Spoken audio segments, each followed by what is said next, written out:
Ricola. It's like something I wanted to say, like, when I'm like, I won't really want to say that in top of the mountain. Okay, so Okay. we just got back from seeing Everest. Movie about the people who go on top of the mountain, the Mountain Everest, which is like, because of this movie, I never want to go up there ever. No. And in case you're wondering, it's the IMAX movie. Well, I mean, it's the IMAX version. the scripted IMAX version. No, not the it's the scripted. Yeah. Scripted version, not the Scripted version. not the Science Center one. Documentary. Oh wait, this is probably playing at the Science Center. Probably. Okay. Sorry, we confused you. But yeah, so I actually really like this movie. But what do you guys think?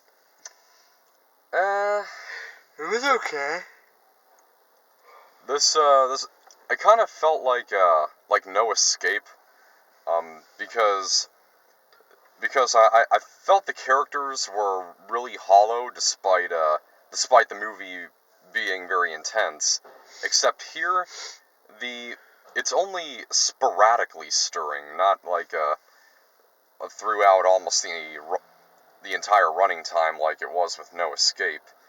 So. But yeah, I don't know.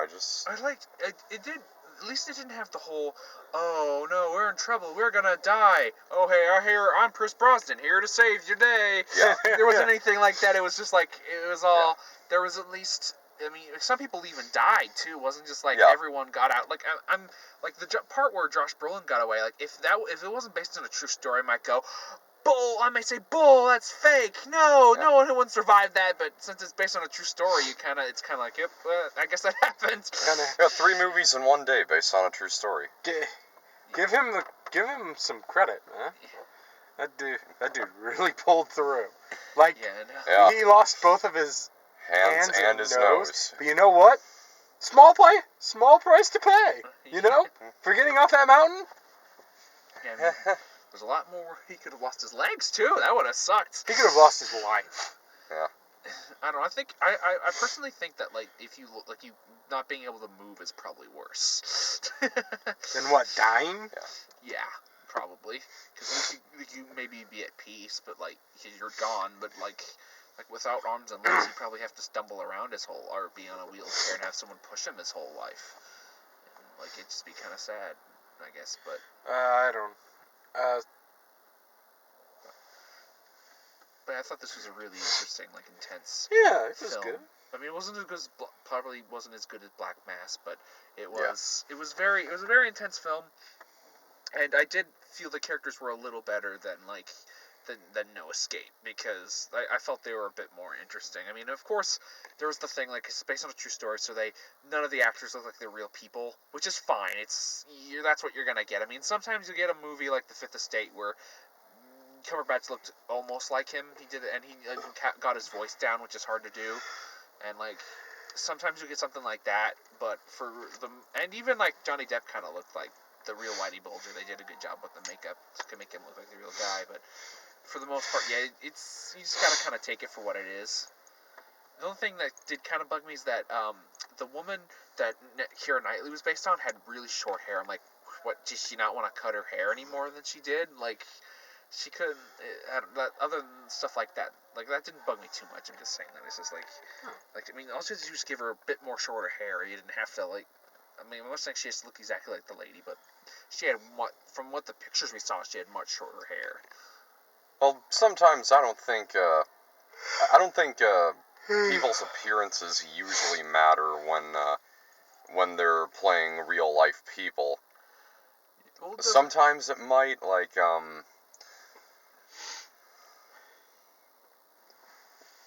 well, I guess if it's like Patch Adams, remember that? Yeah. But although you kind of think Robin Williams would be the man for the job with Patch Adams, but not so much. Not just Patch Adams, but the whole love interest thing. How that wasn't even real. Well, we're not. I'm talking about, like, not. Actors. But when it's actually when an actor is playing a real life person, I guess it only really matters when it's like a person of a different race. Well, I don't know. I mean, you can kind of do that if you're basing off like a comic book or something, but Yeah, the biggest this one didn't bug me so much, but it is kind of really like when they get like these people to play these real people, and they hire like of course an actress who's like really pretty, and then the real person didn't look that well. They looked fun, like they didn't look that pretty. It's kind of, sometimes it can be kind of annoying, I guess. Like they just feel everyone has to look attractive. There can't be a normal looking person in our film for 5 minutes, or we're afraid the people will freak out or something. It's but for the most, I'm not talking about in this movie. This movie, I think they looked fine, I guess. But from the real people, but yeah, I thought the acting was good. I like Jason Clarke. Yeah. Josh Brolin did a good job. Jake Gyllenhaal. And Jake Gyllenhaal, yeah. There were some other good actors like I didn't know that. Sam Worthington. Sam Worthington. There was another guy. Kate. I forgot her name. Something for her name. Keira Knightley did a good job. But I can't remember her name though. It was like Kate something. And this is actually the second time that Emily Watson or something. Or Emily something. I can't remember her name. She was the one you said was from Doctor Who. Yeah. Forgot her name. She's a good actress too. A lot of people did. Like I don't think I saw like a bad actor in the whole film. You know, Christian Bale was going to play Jason Clarke's character at first. This is actually the second time that Jason Clarke has taken over a role for Christian Bale. The first, of course, being Terminator Genesis. And Christian Bale's like, I'm so happy I did not do that. Thank God. Hey, Sam Worthington was in Terminator Salvation.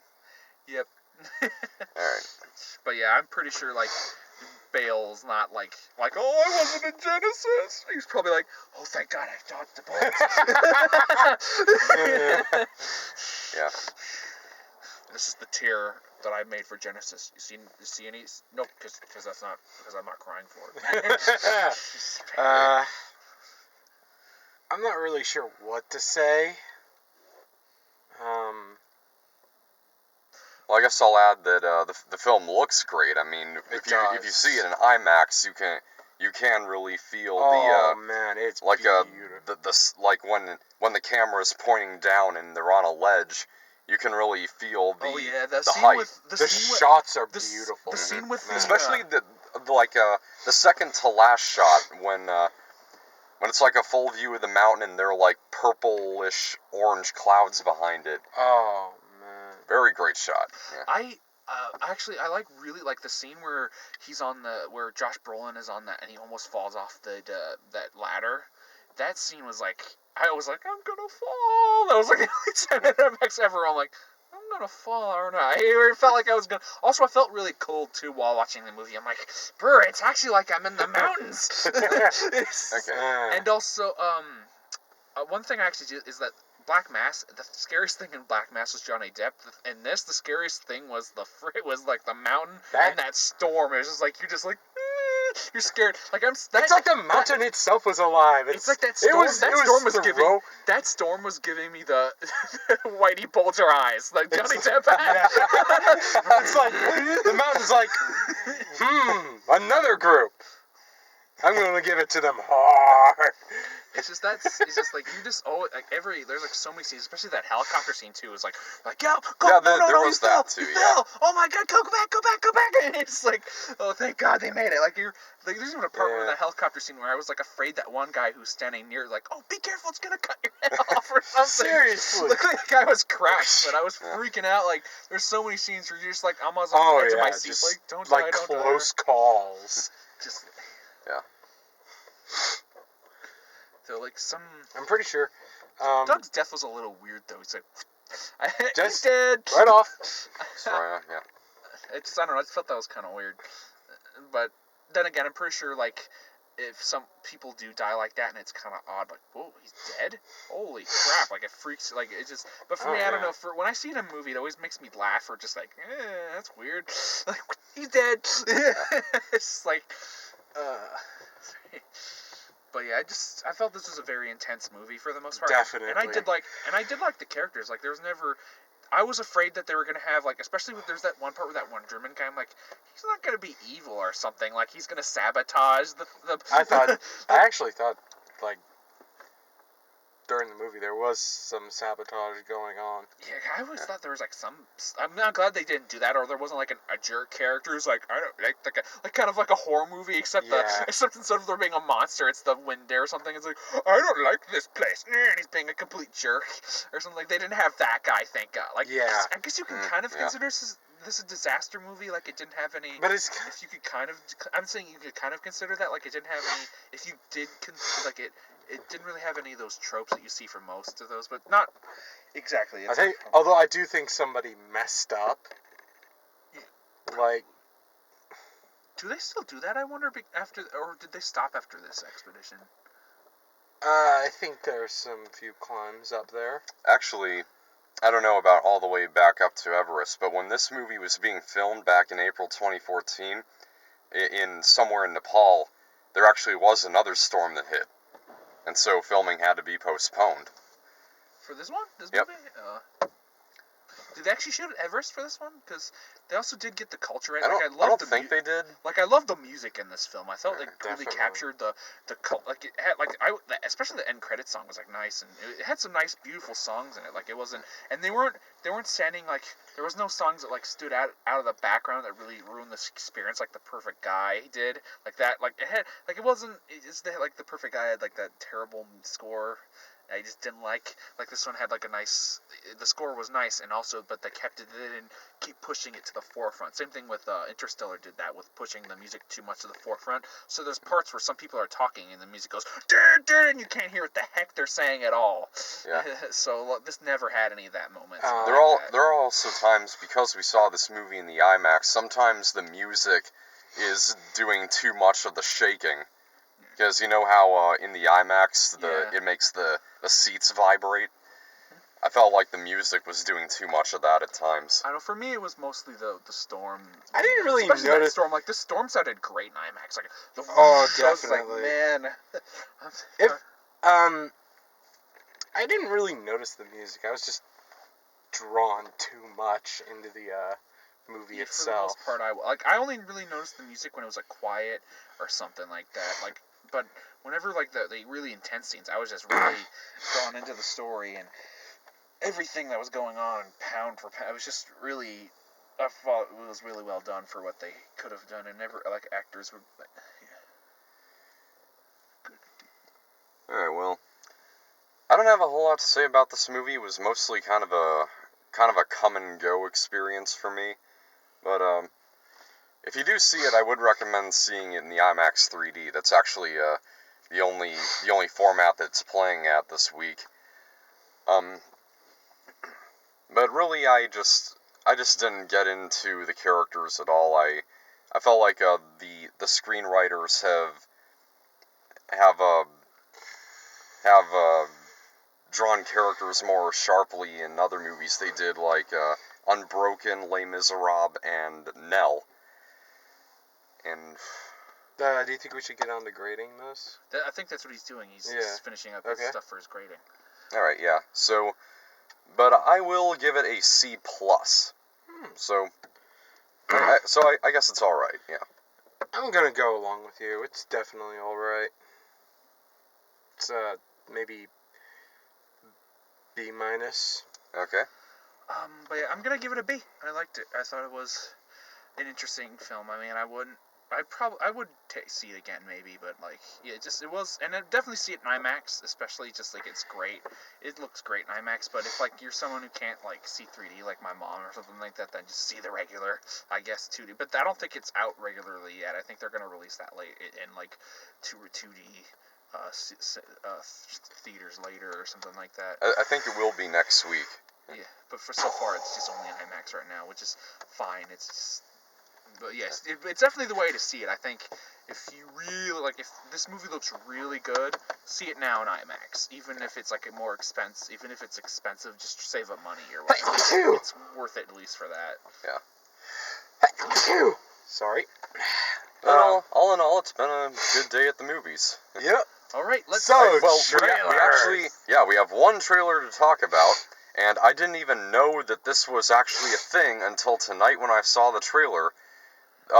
we're now getting a live-action adaptation of the Jungle Book. I actually knew about that. They've been buzzing it on Facebook a lot. It actually looks pretty good. I mean, here's some. Yeah, they've been buzzing it a lot on Facebook, and then I recently when I was just looking on Facebook, I'm like, hey, new Jungle Book trailer, let's check this out. And it looks really intense. Though I think this is a special IMAX trailer we saw because I think there were some scenes I did not see in the 2D version because I also saw the trailer during Scorch Trials, so but I think it looks great in IMAX too. Like it's another movie you might want to see in IMAX. Like it looks great. Yeah. I got some interesting. So that it's by Jon Favreau too. I'm guessing that comes out in March because Cinderella came out in March, and I think Beauty and the Beast is too. Here's by Jon Favreau too. Yep. Here's something. And what? All of the names in the Jungle Book for the animals, with maybe the exception of King Louie, those are the actual names in that country of those animals. Yeah. Did you know that? Yeah. Although they have a lot of decorated actors too, like Bill Murray's going to be in it, Ben Kingsley, and Scarlett Johansson. Is Scarlett Johansson voicing Ka? Because Ka's a male, isn't he? I believe so. Yeah. Well, maybe they're changing the gender to be cool. I don't know. But actually, that's the part I really like. The trailer is like, you hear Scarlett Johansson's voice, and she's like, you're a little kid, and you don't know who she's Trust in me. Who are you voicing? And then, like, you kind of hear a hiss, and then, like, then you see the snake, like, oh, she's the snake! Ah, cool. And you don't even, it's not played up that much. You don't know if the animals are going to talk or not. Yeah, not really until, Oh, right, and, also listed on the names is Christopher Walken. Please tell me Christopher Walken is going to voice Shere Khan. Oh, that's gonna be awesome. That would be. Yeah. I am going to cut your eyes out and beat you. To be honest, I don't think he's going. I don't think he's going to be Shere Khan. I think he may. I think he's going to be King Louie. That's my guess. Actually, that's also, possible. At the end, I heard maybe Ben Kingsley is going to voice Shere Khan. Also, I heard the bear at the end. You can hear him whistling. The bear meets. I thought that, but yeah, especially with Jon Favreau attached. I'm kind of curious. I mean, the last sort of action film, Cowboys and Aliens, wasn't very good, but it had some good. The visuals were fine. It's just the story was kind of messed on that movie. But that looks seriously though. Walken would rule as Shere Khan. I'm going to give you to the count of 10. I can't do Walken. I'm going to close my eyes and count to 10. It makes the chase more interesting. You sound like Bela Lugosi. Actually, oh, and of course, if you know how during the climax, he actually was able to say, "Time for a game of disappearing bears." No, that's not it. I'll get you, bears. No, that's not Christopher Walken though. Yeah, but it's still. Oh, okay. Okay. Time for a game of disappearing bears. Well, I gotta search it. We'll find out who's voicing who. Yeah, that's gonna be interesting. Yeah. So actually, I'm guessing that Bill Murray's gonna be Baloo. That'd be good. Yeah, Bill Murray is Baloo. I think he would. Yeah, I think he would do well in that. Maybe they should have just gotten John Goodman again, though. John Goodman was the voice of Baloo in Jungle Book 2. Wait, who was the voice in number 1? I don't remember. It's the same guy who did O'Malley in the Aristocats and also Little John in Disney's Robin Hood. I don't remember the name of the guy, though. Let's do... Okay, so... What's next? Sunday night is Scorch Trials, if you guys want to... I haven't seen the Maze Runner yet. Okay, well... I should probably see that. Alright, so Sunday night. I'll probably... Well, if you guys aren't going to be there, then I'll probably be there with some of my college guys. Oh, I'll go. Yeah. Sure. Okay, well... Why not? See Maze Runner first. Hopefully I can. Yeah. I'll probably have to pick you guys up, because I go to Arise right after work, and then we go to the movie right after Arise. Arise? It's the name of our college group. Oh. Why is it called that? I don't know, really. Okay, so, Scorch Trials, Sunday night. I hope it's good. Okay. Alright.